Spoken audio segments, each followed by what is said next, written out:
¿Qué tal, amigos? Tenemos esta Xbox Series S. Es realmente personal, es mía, de mi negocio de videojuegos.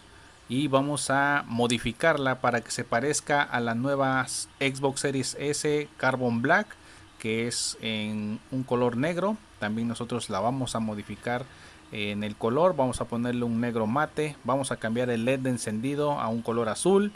Posiblemente le pongamos LEDs ahí en el ventilador y vamos a aumentar lo que es el almacenamiento a 1 TB. Espero que les guste el resultado y pues lo vamos a estar subiendo en el segundo TikTok